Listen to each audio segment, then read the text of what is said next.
managerial accounting, applying manufacturing overhead to jobs. Now, recall that manufacturing overhead is made up of indirect factory costs, such as property taxes on the factory building, lubricants used in the machines in the factory, supervisor salaries, insurance on the factory building and equipment, and those types of things, utilities and that sort of thing. So because they're indirect cost, unlike direct materials and direct labor, we don't know exactly how much of those utilities, insurance, and so forth that should be charged to a particular unit of product, or in this chapter to a job for making units of products. So we won't actually know those costs of the overhead items often until the end of the period.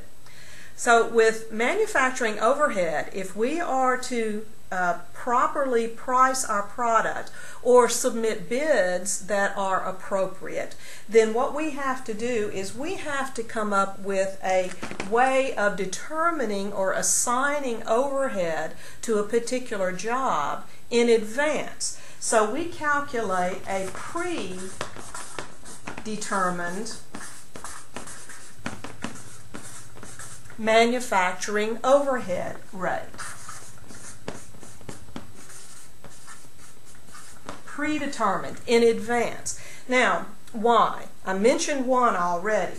In order to properly price or to submit appropriate bids for jobs, we need to know in advance approximately what that job is going to cost us, so that we are sure that the price exceeds that cost and that we can in turn make a profit on that particular job. Another reason that we might want to use a predetermined overhead rate is so that we can smooth out fluctuations in cost during the period.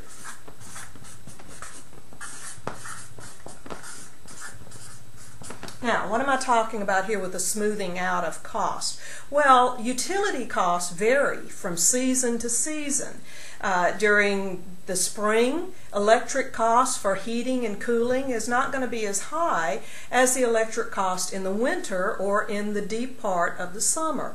So we want to not charge one job for a higher amount of utilities cost simply because it was produced in the dead of winter or in the hottest part of the summer. So we want to smooth out those seasonal fluctuations.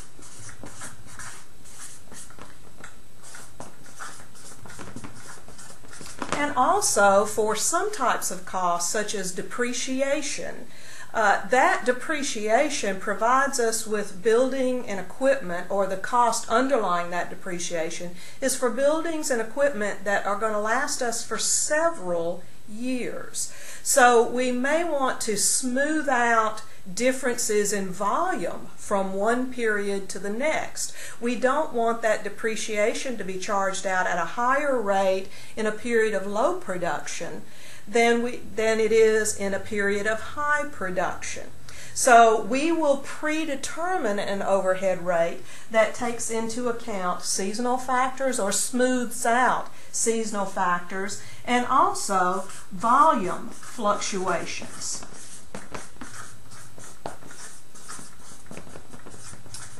So when we're calculating this predetermined rate, which we'll look at in just a minute, when we're calculating that predetermined rate, we want to make sure that we are estimating overhead costs for at least a year. And in some instances, if we have separate rates for fixed overhead versus variable overhead, we will also want to take into consideration long-term volumes. 3 to 5 years rather than just 1 year, so that we can smooth out those volume fluctuations. But at minimum, we want to estimate the overhead cost and the activity base for at least 1 year, definitely not month to month. Now, I've mentioned here volume as a base, so we'll go ahead and talk about that at this point in time.